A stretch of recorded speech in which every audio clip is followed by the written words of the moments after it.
You guys are aware. Thank you. Plus my husband's in, he took a trip to Mexico. No. And then my daughter this morning woke up sick and my son is,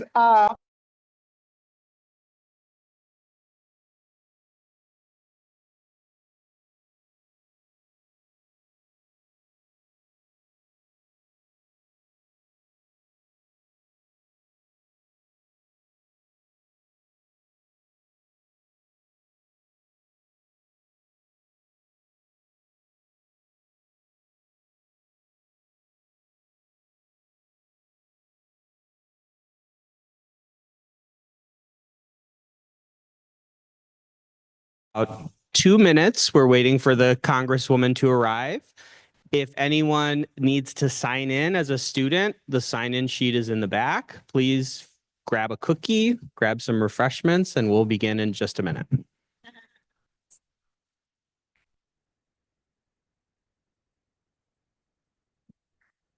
want water or no? Yeah, there's water in the back. I think. Okay. I can get you something. Okay, I'm gonna run to the washer. Yes, actually. Yeah. What's her name? Could I answer? Claire Manowis. Oh.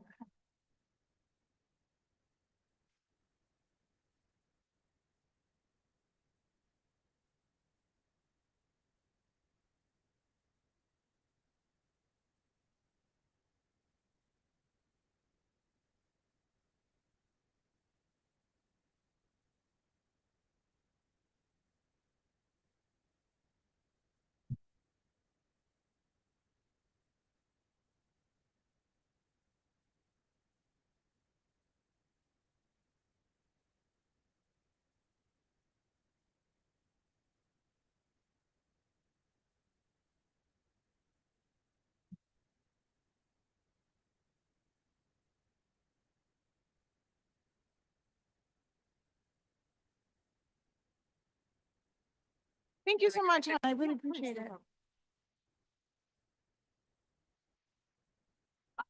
Oh, I got double water. I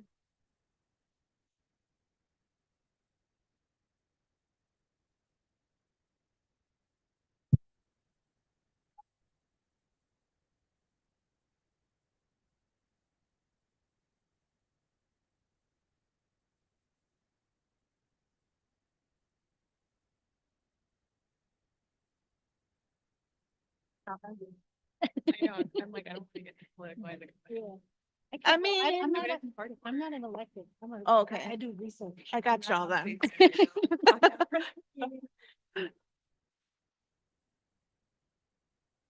And it's so hard to like be central politics when you're whole. You have to speak out now. Especially with like the current.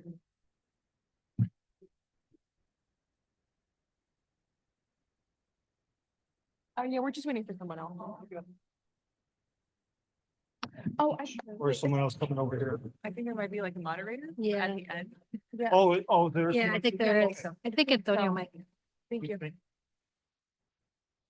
I'll grab it.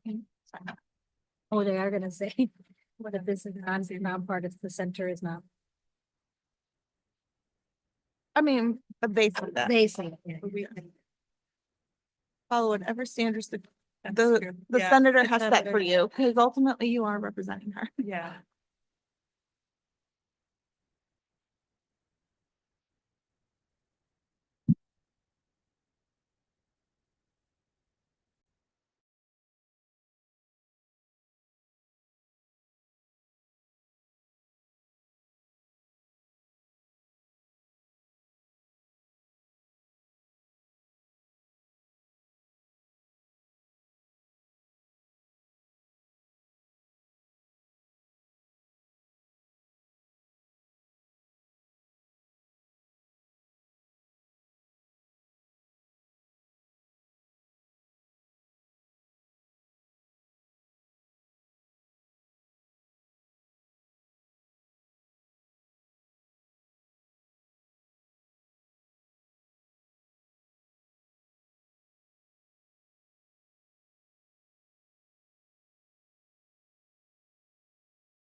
Good morning, folks. We're going to start in just a minute or two. The Congresswoman just arrived, long drive. So just going to take a rest and then we'll be right with us in about 2 minutes.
Get started. My name is Antonio Ramirez. I am the director of the Center for Civic Engagement at Elgin Community College. I'm so happy that everybody is here and happy Women's History Month.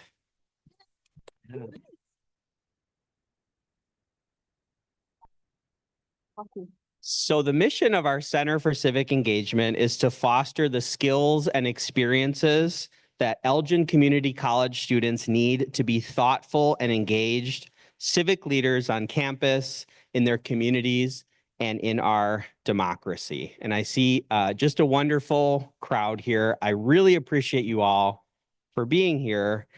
And part of the reason I am so happy that we're here with this incredible panel and that you're all here is that I'm a historian And we are in a very critical moment in American history.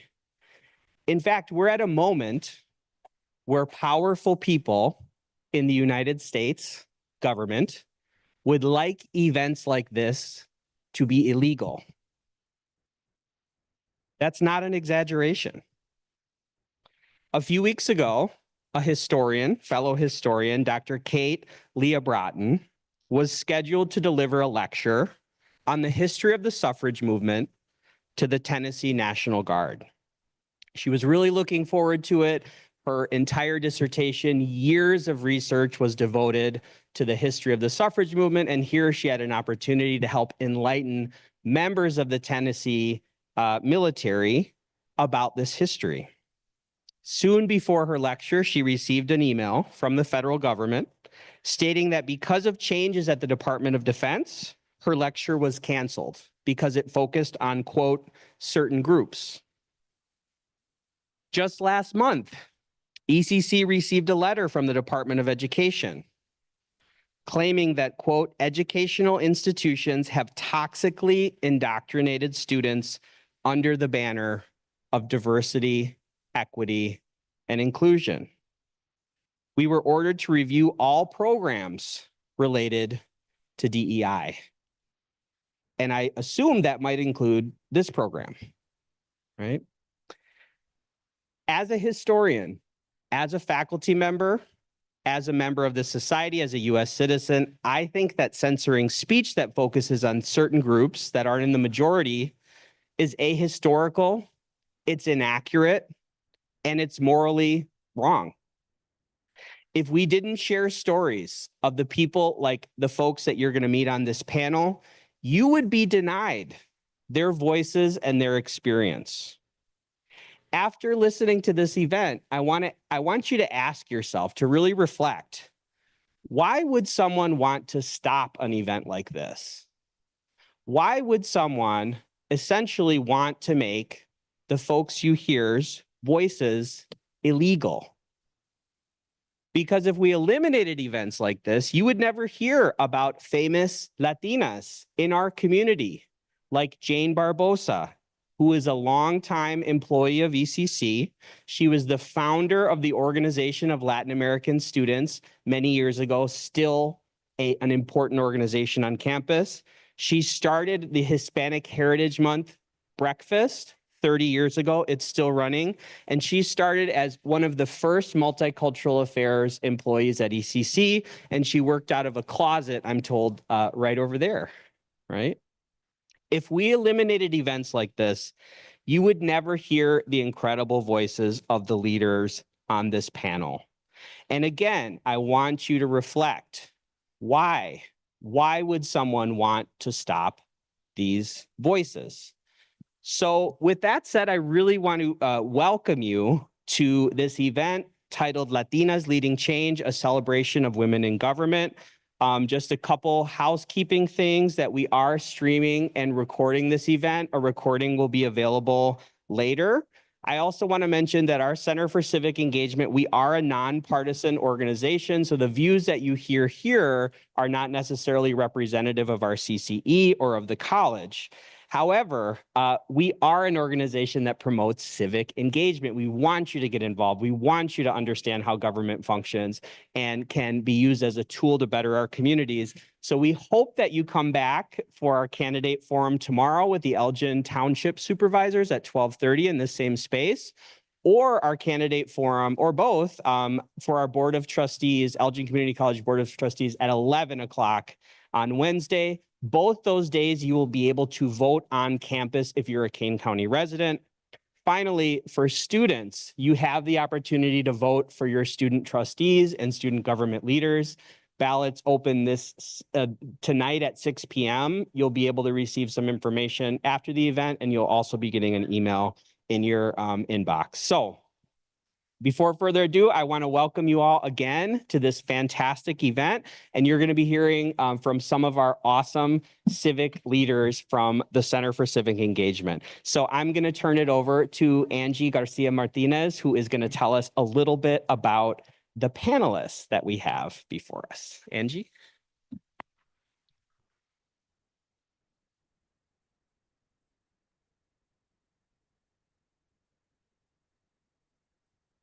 Hello, everyone. My name is Angie Garcia. I am international student from Colombia, and I'm currently in my second year at ECC. I am proud to be one of the leaders of civic engagement centers. Today, I have the great opportunity to introduce you our panelists of Latinas in government. Jennifer Godinez. Jennifer Godinez is a Senior Director of Education and Training for Federal Strategies at the nonprofit organization Race Forward. She has experience in training of racial equity and public policy analysis with education, state and national government leaders. Prior to join Race Forward, Jennifer served as Associate Executive Director at the Education Equity Policy Organization, the Minnesota Education Equity Partnership and Partnerships. For over 15 years, she led education equity action planning, policy and training development, which resulted in local and statewide shift in public policy and implementation of new education equity practices. She has a strong background in nonprofit management, fund development, and community partnership with educational institutions. Jennifer also enjoys working on women's campaign for elected office.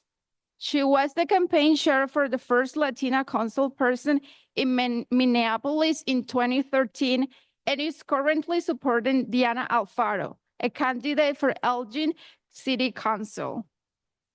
Welcome, Jennifer Godinez.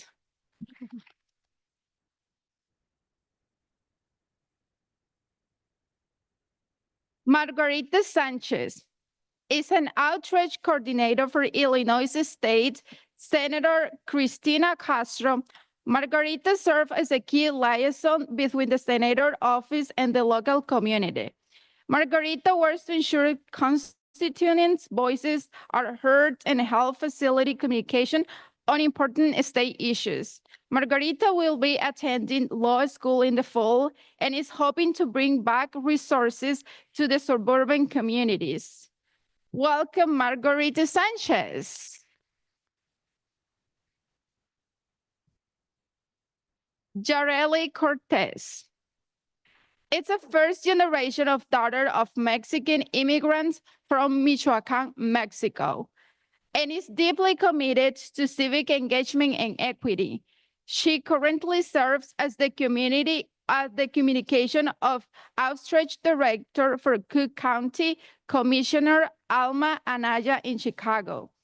Yareli's public service journey began at the age of 18 when she became one of the Illinois' youngest elected officials as trustee for the Summit Public Library Board. Her career spans a range of roles at the local, state, and federal and international levels, including positions with the Village of Summit, Township of Lyons, and a state representative, and former U.S. Congressman. Yareli it's also gained international experience as an intern for a member of European Parliament in Brussels and has contributed to numerous campaigns across the city and suburbs. Yareli studied political science and Latin America and Latino studies at the DePaul University. Welcome, Yareli Cortez.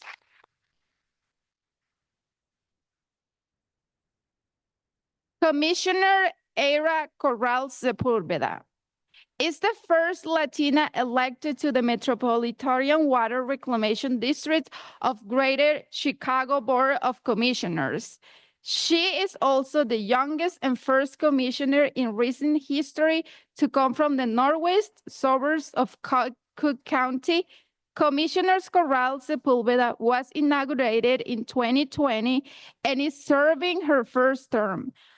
With 12 years of experience in public service and municipal government, she has registered thousands of new voters and promoted civic engagement at the local, state, and national levels. Commissioner Corral Sepulveda first held representative office when she was elected as the clerk of Hanover Park at 23 years old single mother. Commissioner Corral Sepulveda graduated from DePaul University with a double major in Latin American Studies and Political Science and minors in Community Service, Studies and Commercial Spanish. Welcome to Commissioner Era Corral Sepulveda. Now I have the opportunity to introduce our leader, Corina. Thank you.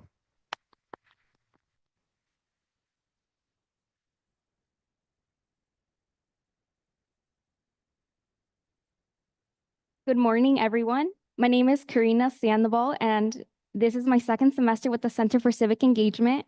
I'm so grateful to be here with you all today. First, I want to take a moment to thank each of you for taking the time to join us today in celebration of Women's History Month and recognizing women in government. It's my pleasure to introduce Delia C.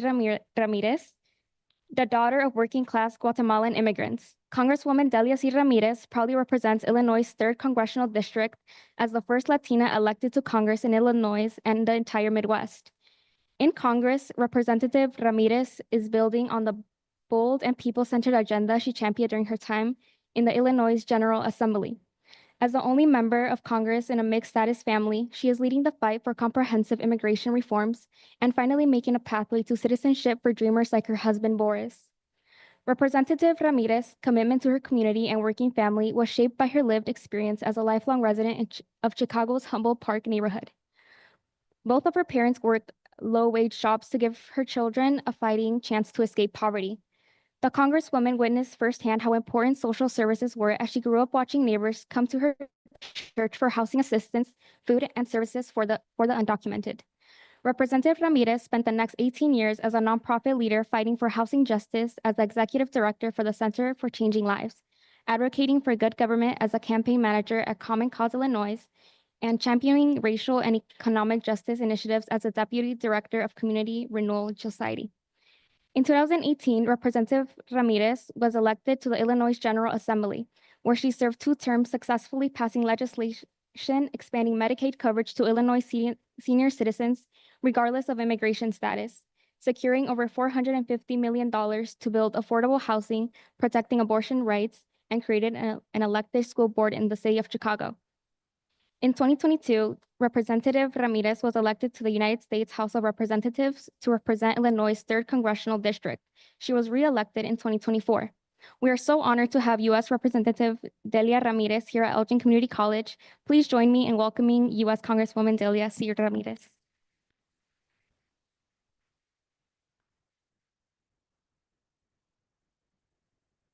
Thank you. Well, buenos dias. Good morning, everyone. I kept checking the clock. It's been a long morning. So is it still morning? But it is so good to be joining the Elgin College community to really commemorate Women's History Month and to celebrate how Latinas and women in general are leading the charge in service of our communities. I want to thank my staff who flew in from DC, just got off a plane, I think an hour ago, and made it here. So Joan, who's here with us, Daniela, and Marina, our legislative director, who hold it down for us in DC, who are also here. But I also want to acknowledge las líderes poderosas that are joining us today for this panel, because we're in for a special treat.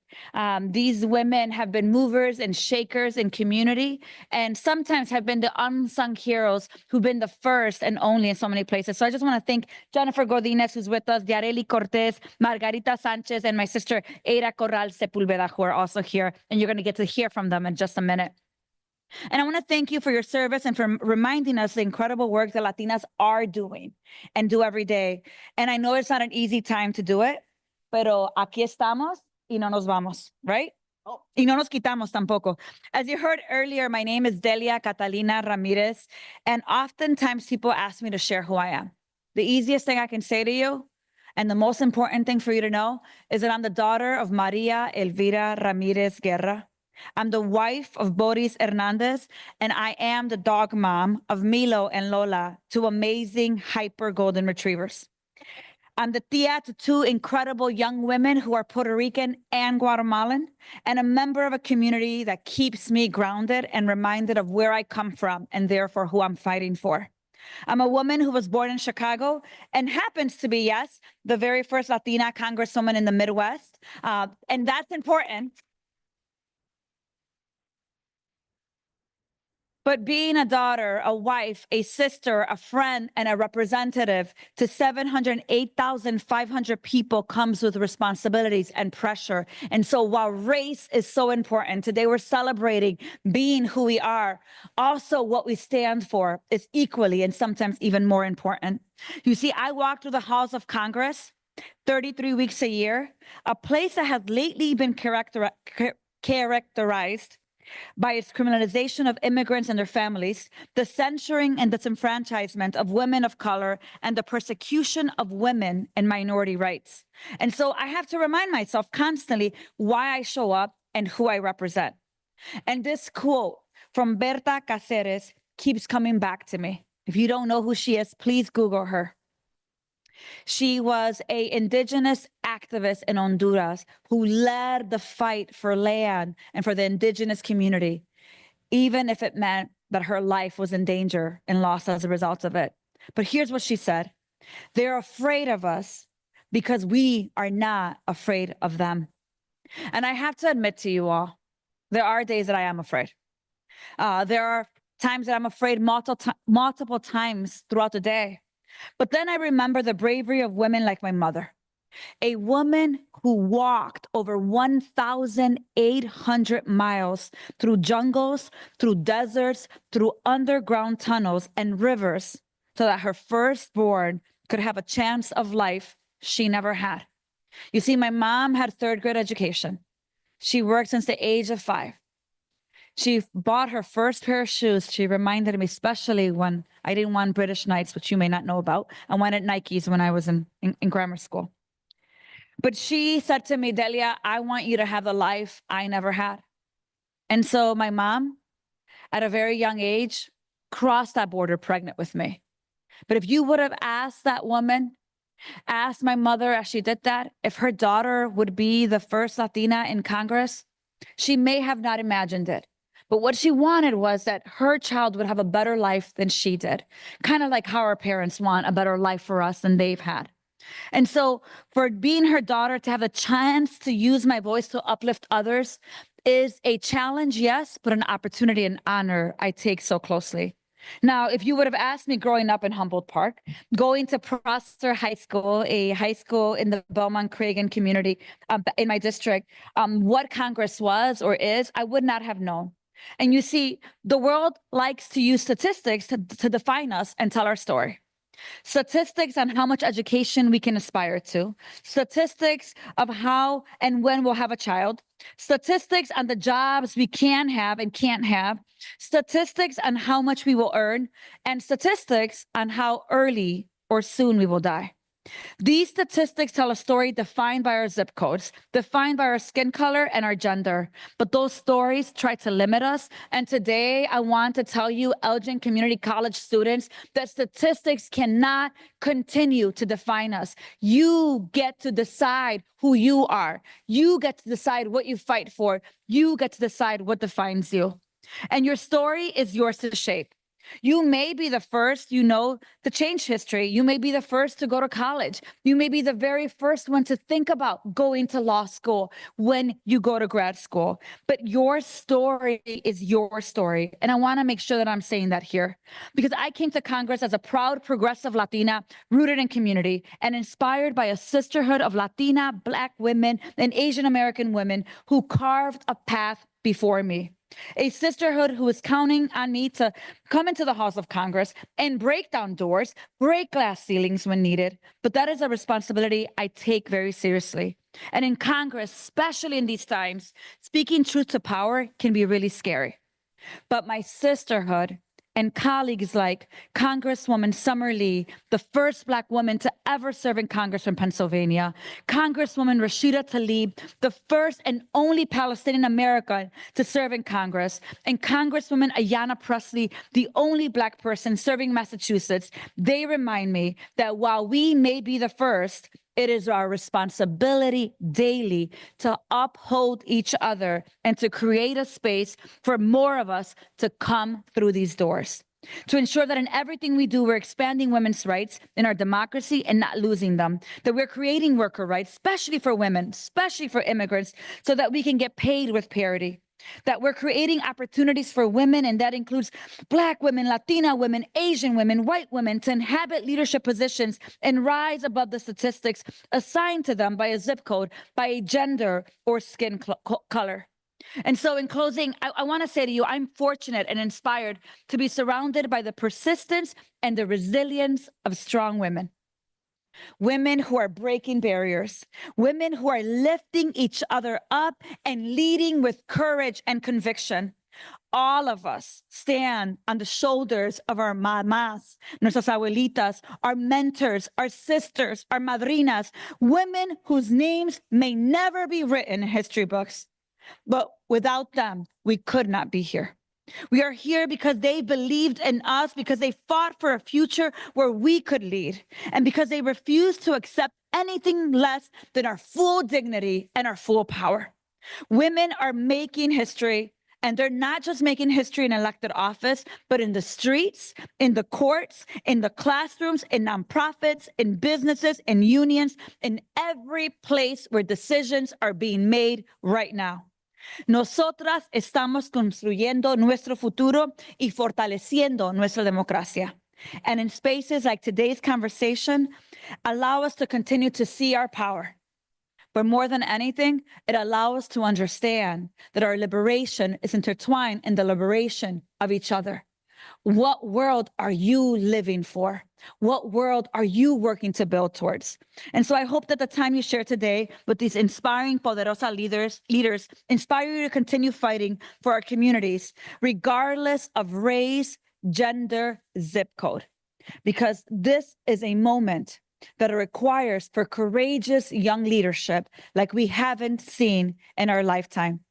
And let's get into a conversation that allows us to see that we are fully each other's brothers and sisters keepers. Thank you. Gracias.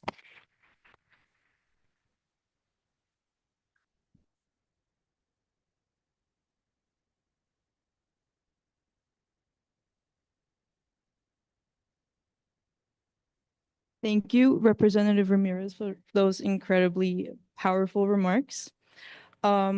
We will now be asking a few questions, but before that, I'd just like to say hi, everyone. My name is Angelica. This is my first semester as a civic leader, and it is my pleasure to be asking the very first question, which is, what personal experiences have inspired and motivated you to participate in the position that you hold?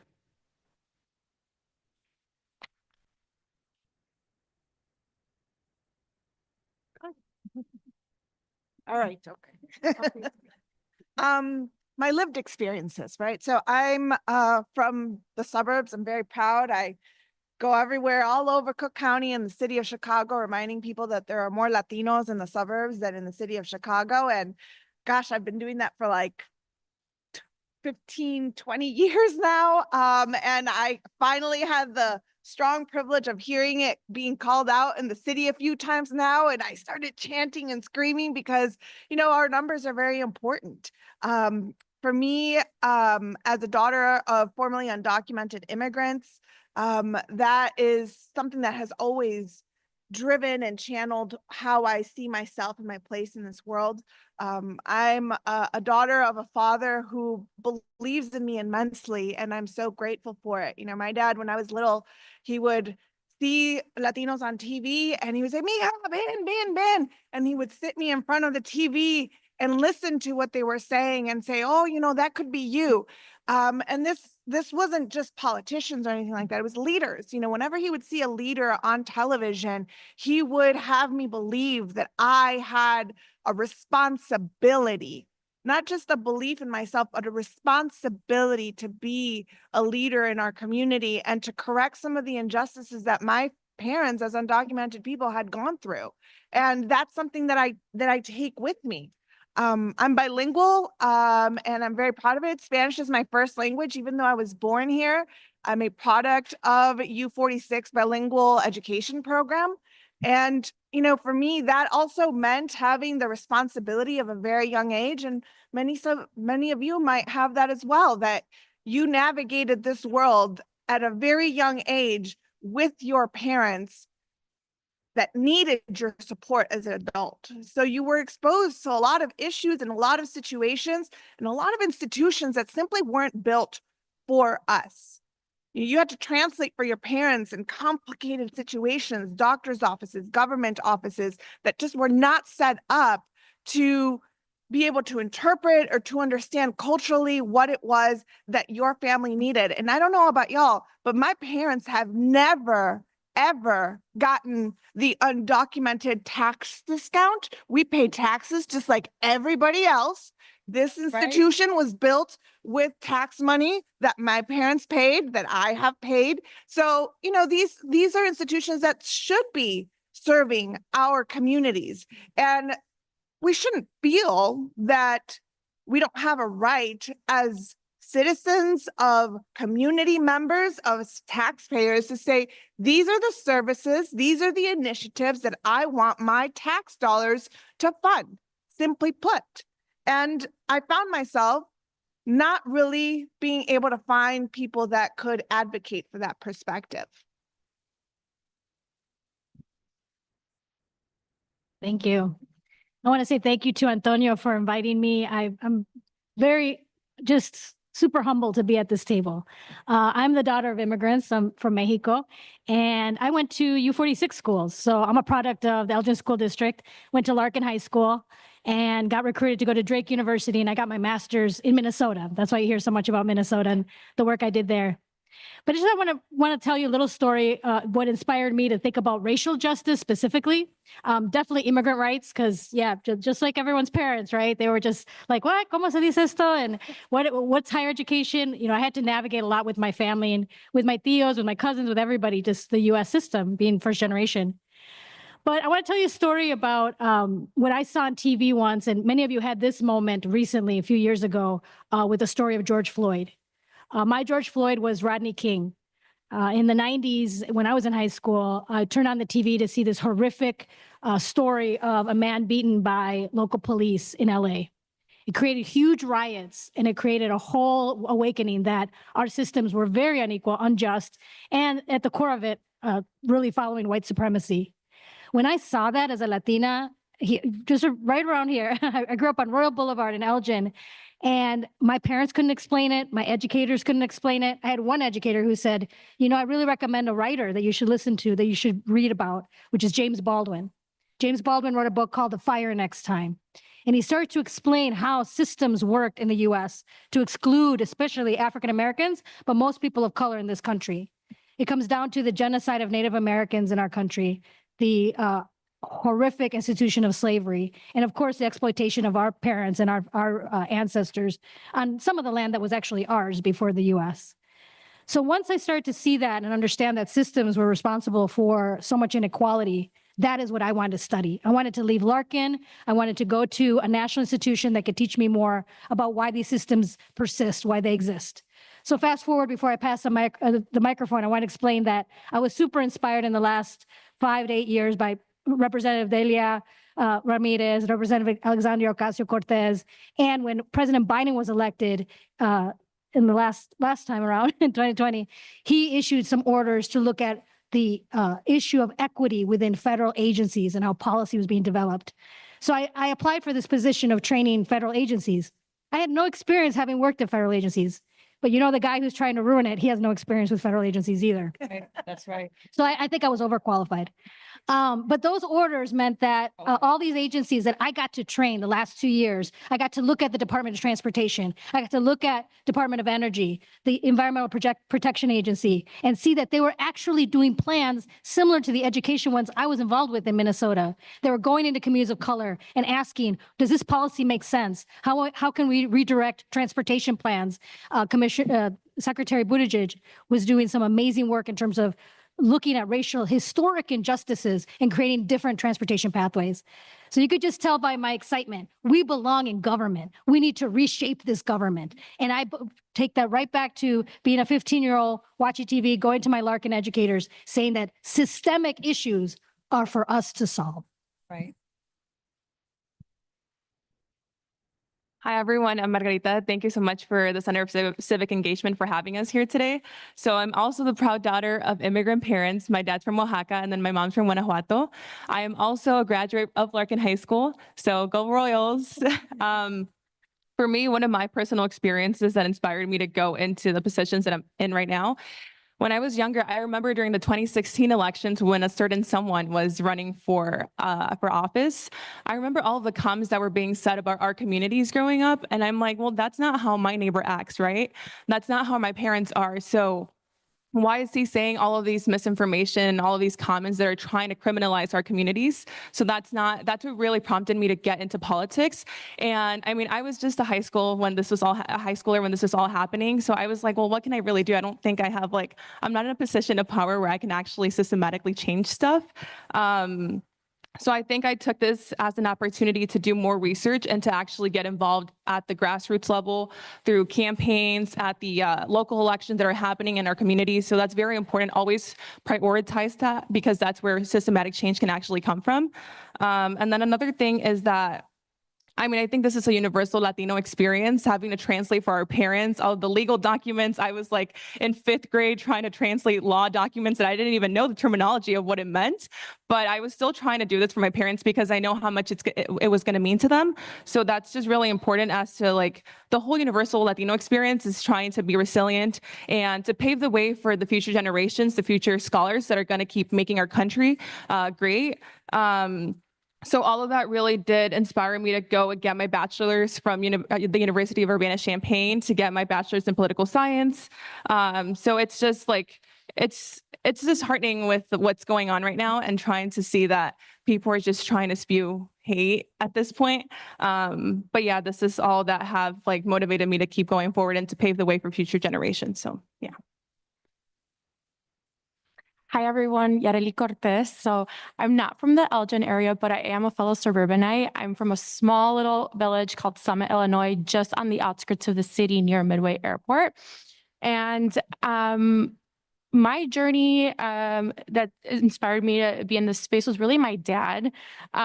He always took me to go vote with him when I was young. We went to all those village meetings and the neighborhood watch meetings, often being the youngest in the room. And come 2015, 2016, I was a senior in high school, kind of trying to figure out what I was going to do. I was really interested in what was going on in my town and local government then. And then also similarly, certain someone got into office, and it was actually my 18th birthday, November 8th, 2016. And I remember sitting there whoa, what the heck am I going to do? And similarly, I was noticing gaps in services, specifically in the library. And I've noticed that there was no quorum, the lights weren't always really working. We had not a lot of books in Spanish, and in my town, we're about 80% Latinos. So I'm like, okay, there's an issue there. I had made the decision, thanks to some awesome high school teachers, that I wanted to study political science. So I'm like, okay, what do I do? Okay, I'm going to study political science. I might as well be doing it too. Clearly, there are people that are betting on me being an apathetic young voter and not being engaged. So I'm like, let me just go ahead and run for office, and let me put my grain of salt towards improving my library, which I went to a lot when I was younger. And that's kind of how that started. And from there, I saw that I also wanted to work in government to make sure that people were treated with dignity. My parents were discriminated against for trying to get simple government services, and I wanted to make sure that no one ever was made to feel that way. And that's really at the heart of why I want to do this, to make sure that all are treated with dignity.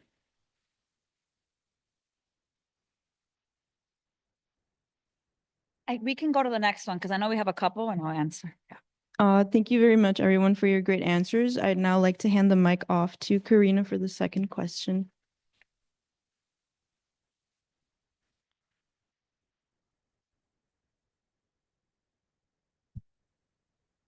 Moving into our second question, what are the challenges that you have faced in your career, and what is the importance of having Latinas in government?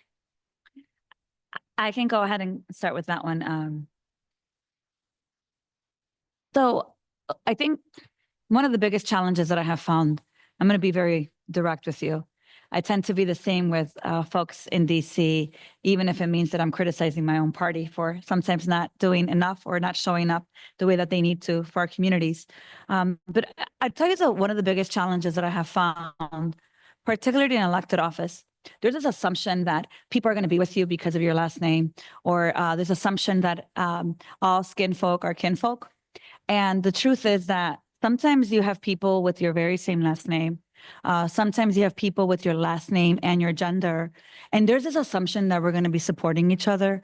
And one of the biggest challenges that I have found is that you're sometimes most heartbroken by the very same people you think are with you because they share your background.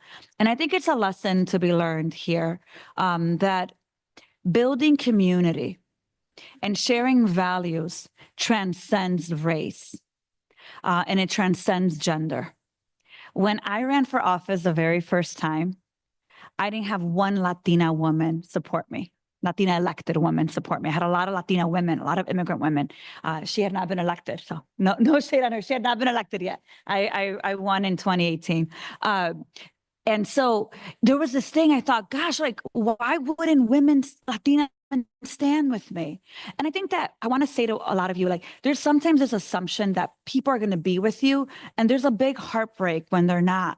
And I think it's important for you to step back and ask yourself, why are you doing what you're doing? Who are you here for? What is your why? And how do you make sure that when you are in rooms and opportunities to help others, that you not do to others what has been done to you? And so for me, one of those big lessons was, like, if I'm going to be in elected office, or if I'm going to be the nonprofit executive director, how am I bringing people with me? How am I building with people? And yes, supporting Latinas, but also supporting others, right? And so for me, as I've been in this work, I'm constantly looking to see how I uplift others. But here's the other thing, I'm going to be honest with you. I also say to you, your last name is not enough for me, because there are people that look like us that sometimes harm us most. Where is your heart? What are you committed to? Do you see my humanity when I look at you? And how are we building together in a world that is so divisive? And so I really want to invite you all to think about, in our relationships and in our friendships, how do you make sure that you are the kind of person that is embracing inclusion? Understanding racial analysis, understanding that, that when someone is attacking a Black friend, a Black leader, they're also attacking Latina friends and Latino leaders, right? That when we're talking about uplifting humanity, we're not just saying some, and we're not just saying that it is important for me to share humanity here, but that also, like, people who are suffering in Gaza are also worthy of fighting for. And so I think the biggest lesson for me is, know who you are, know what you're committed to, and then surround yourself by people that share those values, and don't dwell on, this person wasn't with me, so therefore I can't do. Be for others what has not been done for you. That's been the biggest lesson for me. For me, one of the challenges that I had coming in was the lack of social capital. And I think that's a challenge for a lot of us, right? So for many of us, this is the first time that our parents are really voting as citizens if they have the ability to do so.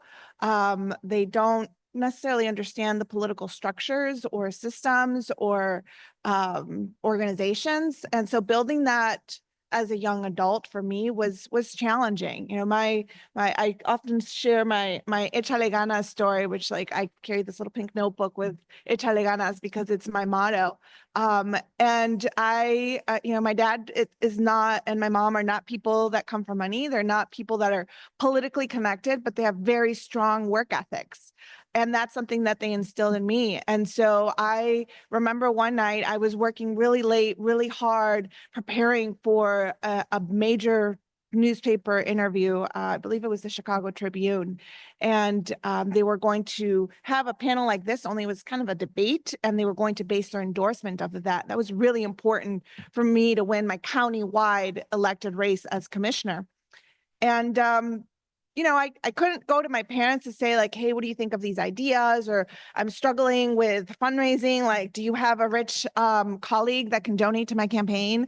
But I did call my dad at like 5:45 in the morning and said, hey, papi, sabes que no he dormido. I haven't slept.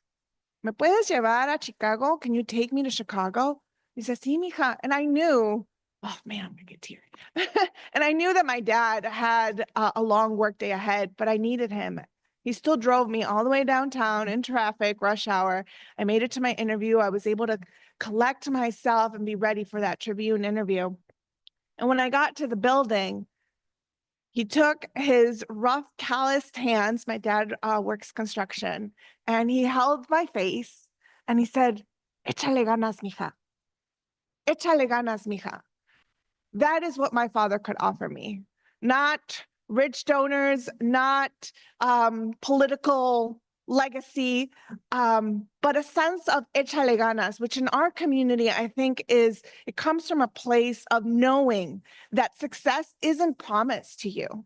Success is something that you earn, something that you fall and you get back up. Échale ganas is something that you do to celebrate success. Échale ganas is something that if you fall and you fail at something, you didn't get the job, or you know, you got disappointed by something in life, someone's going to say to you, échale ganas, because that's what it takes. You put the work ethic, you get up, you get going. So for me, not having that social capital has been a challenge, but to counteract that, I have applied my family's lessons, my community's lessons of échale ganas. And the other challenge that I would say is, you know, earlier you asked, why do they want to censor us? And I would say that, let's think about this, right? The politicization of our existence is not new. I was elected 15 years ago. In 2009, so I was elected. By the way, I did help you, girl. More on that later. That's why you were elected. You were in Hanover. You were in Chicago, but yes. In 2009, right after Peter Roscom had faced Tammy Duckworth, who's now our state senator, right? So this is a daughter of an immigrant mother from Thailand. This is a veteran who lost her limbs at war for her country, right? And what was the political messaging? They sent out "Welcome to America" kids throughout the district. Welcome to America kids that was, I mean, it was expensive. They spent money on this, okay? It was a little box. And in this little box, there were all these pamphlets claiming that undocumented immigrants had all of these social services. And we know darn well that that is not true. You are not eligible for Social Security. Undocumented immigrants pay into Social Security. You were not eligible at that point for any healthcare services. You had to figure it out. So this is not new. This trying to erase our community, this trying to vilify our community is not new. Before MAGA, there was a Tea Party. And before Tea Party, there was a Minutemen. And before that, there were others. This is not new. And I would say, you know, 15 years ago, I was alone. These women were not elected yet. It was a very, very lonely space. But I want you to take that 15 years ago, I was alone. And now at the local level, we have people like Yareli. At the state level, we have women like Senator Cristina Castro. And these women are at the library. I'm sure you're having to defend what kind of books, what kind of programming, the very basic programming that our children get to enjoy when they go into the library and wonder about what's possible in the world and what they can touch and feel and see and experience, because the library is a magical place when you're a little kid. That's something Yareli's doing. At the state level, it is the Latina women, okay, that are elected to the legislature that defended our bodily rights, our rights to choose as women. You were there. She was elected. It was her and other young Latina women that went to bat with members of our own Democratic Party and said, no, no, no. We are going to protect our sovereignty over our bodies. It's now women at the federal government that are charging and leading. What did Nancy Pelosi say this week? Listen to the women, Schumer. Listen to the women, Schumer, because the women are telling you, hey, we're not taking this nonsense. We're going to go fighting. We want to make sure that people know we're not messing around. And so at that, there are challenges, but just as there are challenges, you find solutions when you confront them, when you move forward, when you're saying, échale ganas, let's figure it out. I'll just do a quick one. I know with time. That was amazing. First of all, and I think just to build on that, we just can't be fooled right now. This system of, I would call it, coming back to white supremacist rule. People are saying that it's even Jim Crow-like, right? There's going to be certain laws, and obviously we've heard narratives of excluding people of color. So let's not fool ourselves. It's going to be a rough few years if something doesn't happen before that. And so I would just say to combat that challenge for all of you is to stay inspired. So one of the things that I do, I've started to do this every Friday. I want to recommend this because you can stream it. Claudia Sheinbaum, the first woman president of Mexico, does her talks to her community the way that we would know if Delia was president, she would do that for the US. We just know it, right? So watching women like that, she's embedding change in her constitution, in the Mexican constitution. We will have that here one day. We're just going to have to really, find one another, as we're saying, find community so that we can actually create the kind of country that we want. And there's little steps. And just to say, just to age myself, right? You all are now this new generation. Many of you that I see that are pretty young, you already know that there's communities you can go to that understand LGBTQ rights and values. They understand people of color narratives. They know who Delia is. They know who Representative Ocasio-Cortez is. So just keep with that movement. That's what's going to be what's happening right now. To keep adding on to that, at the university level, I remember when I was doing some academic research regarding like environmental racism and all of that stuff, the conversations and the research that was being done was not being done by Latino people or like minority people who are experiencing these things first-handedly. So centering the Latino voices at this research, that's very important because I saw that it wasn't including Latino voices. And how is change supposed to happen when you're not including the voices of Latino people and Latino students? So another thing to add on to that is to always find your community, because for me, U of I is a PWI, so there wasn't a lot of resources for minority students. And I still remember that there was a bill that was trying to get rid of the funding for these like cultural houses that are very important for Latino students and minority students to succeed in college. So just make sure that you are inserting yourselves in these conversations and to not be afraid. I know that sometimes a lot of us have that imposter syndrome, like, oh my God, how did I get here? Like, I can't believe like I'm doing all of this, but just know that your voices matter and we need representation at the local, federal, and other agencies as well. We need all of the voices and we need this new generation to have their voices heard as well. So, yeah. So on a very local level at the library, a lot of people didn't think that I knew what I knew how much I knew or underestimated me. I felt like I always had to be extra super duper prepared just so I can show folks, like, I know my community, I'm from here. I see the issues here.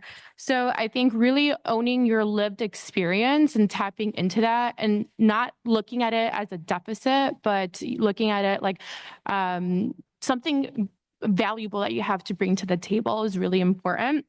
And you can confront this by really speaking up and showing folks like, hey, I know my stuff. I'm from here. That's what I would say, own your lived experience. Thank you. I'll like to hand it off to Angie for our third question.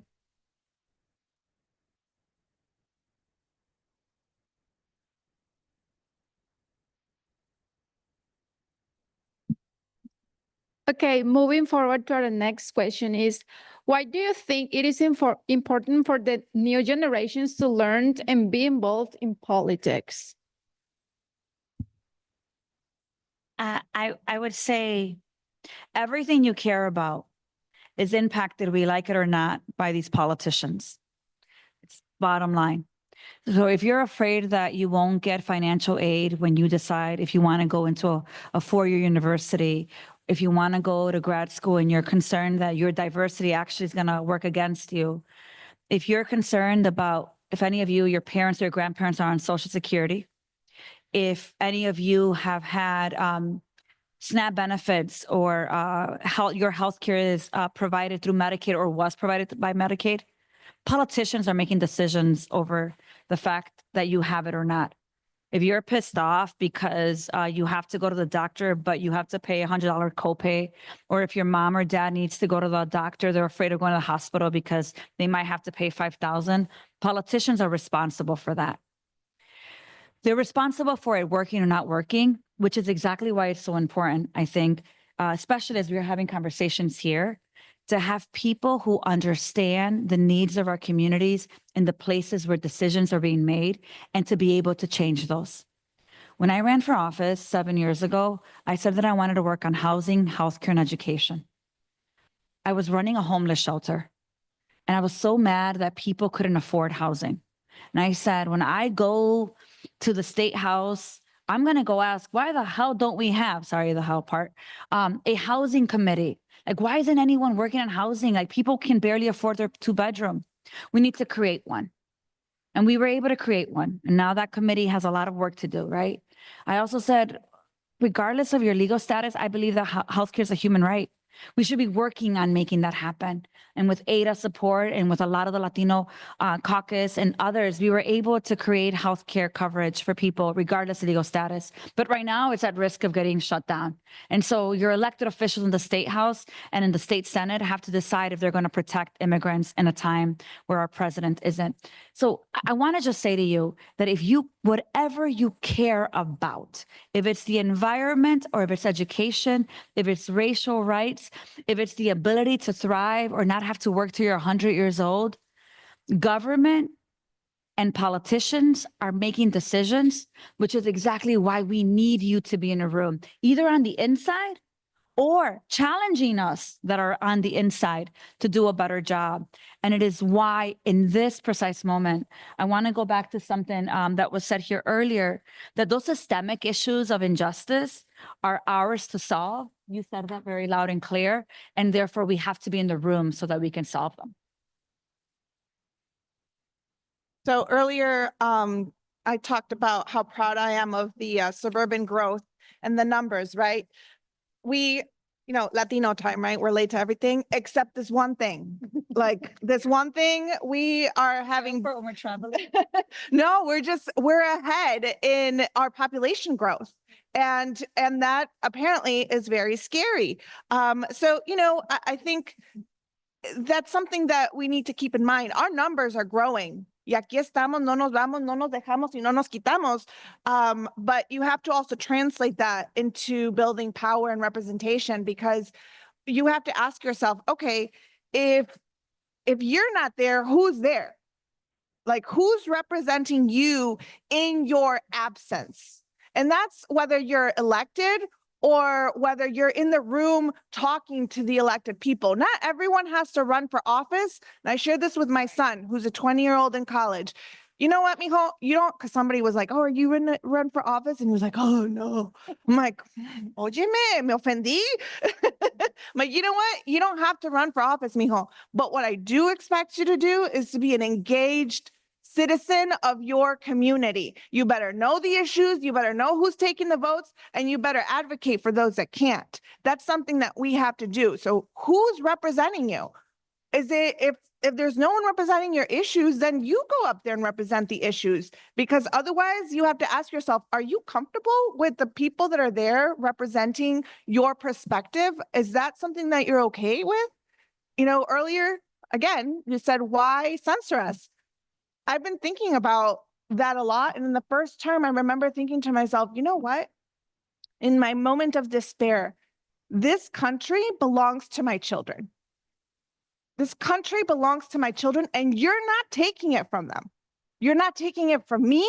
You're not taking it from my parents, and you're not taking this country from my children. This is my country. This is my country.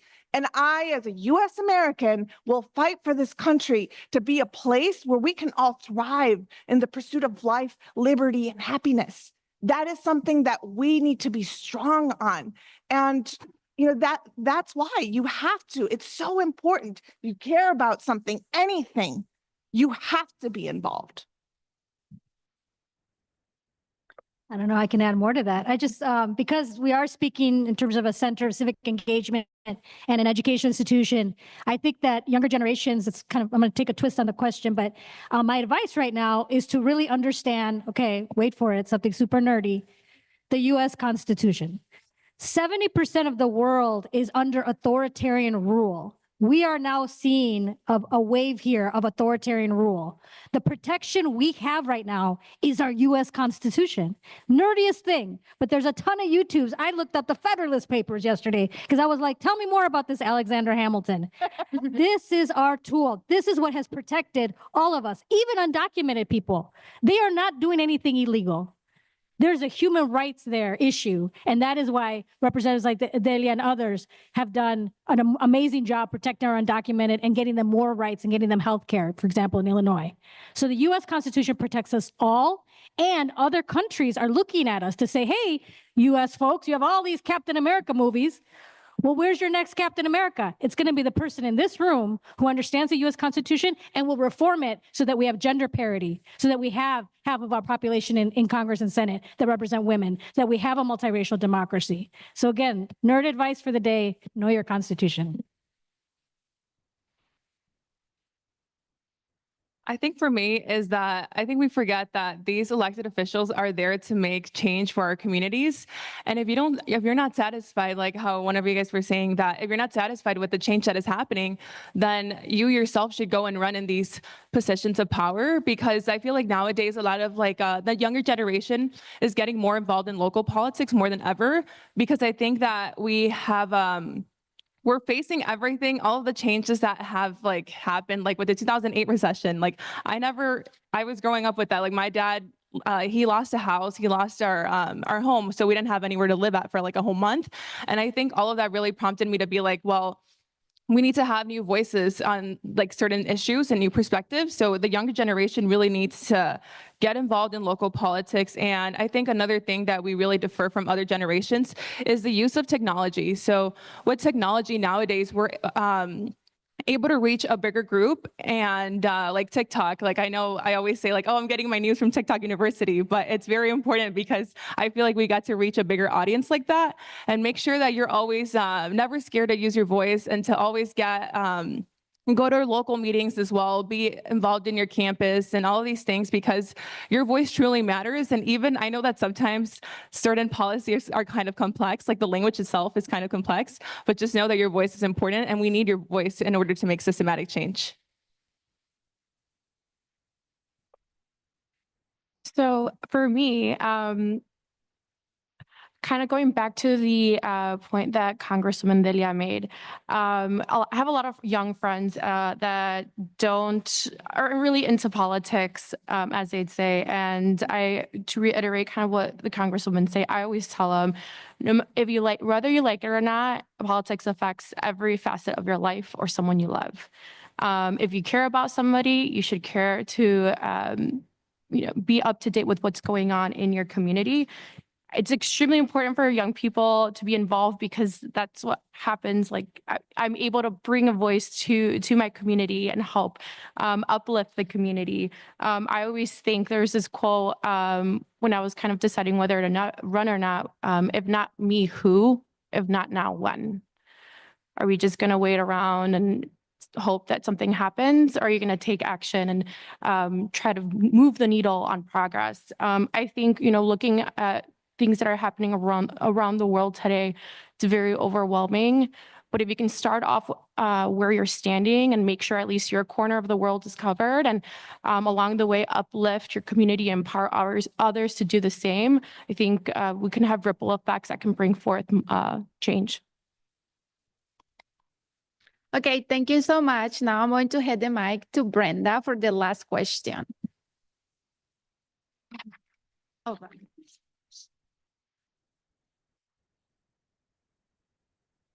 We're making a little bit of a change because we're running up on time and the Congresswoman is going to have to leave soon. So I just want to thank the panel for all of your wonderful insights.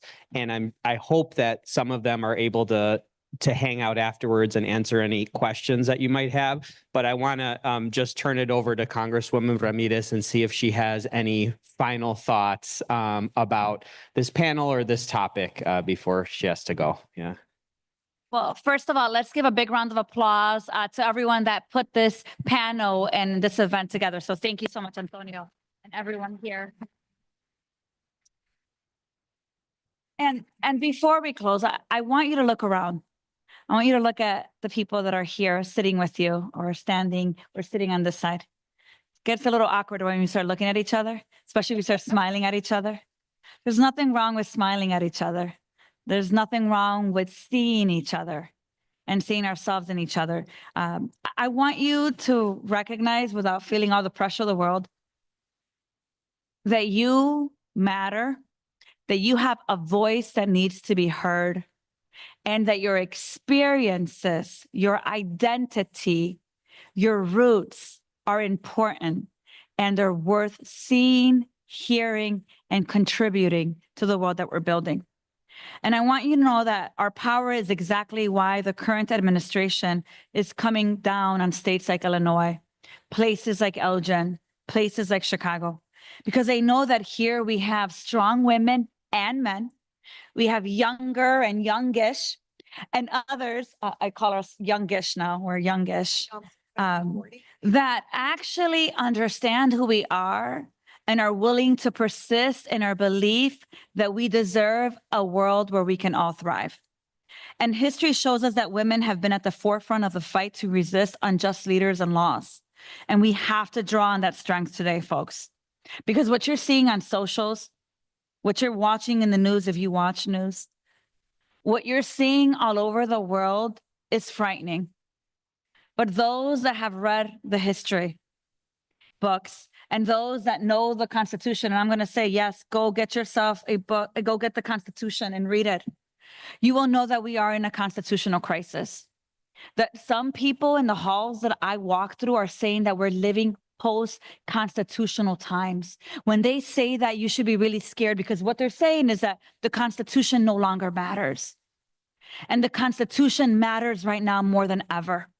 That your livelihood, the livelihood of your mothers, of your fathers, of your sisters, of Zoe and Scarlett Ramirez, my nieces, matter more than ever. And so it is in the power of coming together where I want to say to you that regardless of what you want to do, if you want to be a teacher, if you want to be a professor, if you want to go to law school, if you just want to be able to have a better life than your parents did, find someone you look up to. Ask them to mentor you.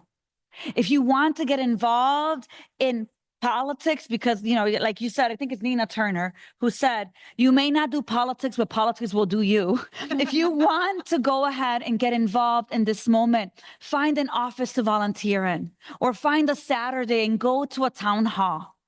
And if you're pissed about where we are in this precise moment, organize and get involved, because what is coming will be hard.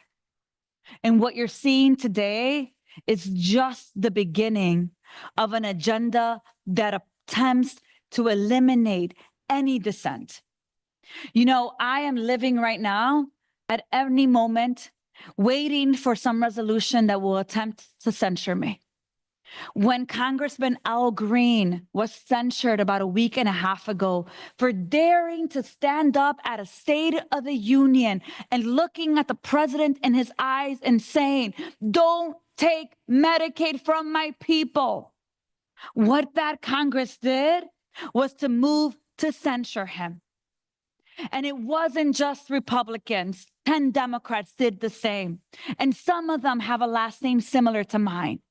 So I need you to find courage, find mentors, work together. Because I stood with him as he was being censured, and some of my colleagues were looking into his eyes. And if they could have turned back to early 1900s, they would have attempted to lynch him in the way that they looked at him.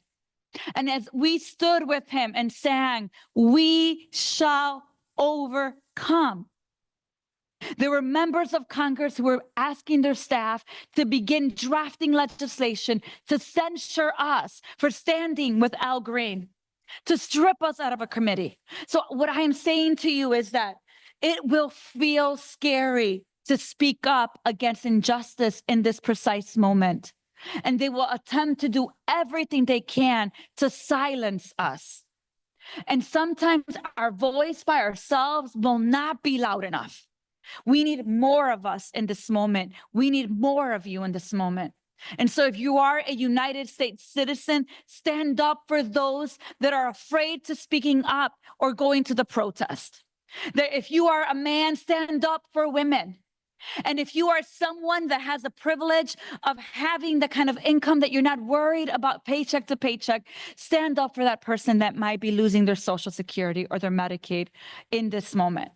Because this is a moment for, regardless of what your stands, your R's, your D's, to stand up for humanity, to stand up for women, to stand up for diversity, to stand up for equity, and to fight for inclusion.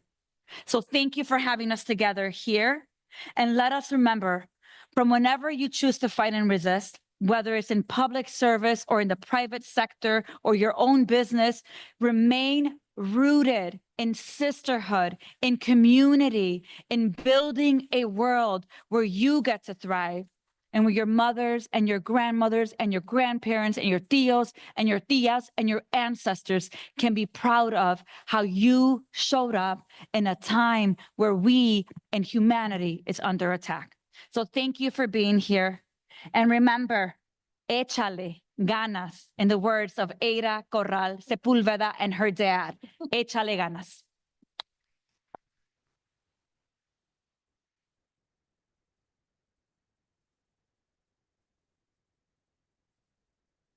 Just wonderful, inspiring words. Thank you so much, Congresswoman. And thank you to everybody who is here. If you have questions, if you have comments, please, hang out for a little bit, grab a snack, and talk to some of the panelists that are able to stay around. So thank you so much for being here, everyone. Thank you, moderators.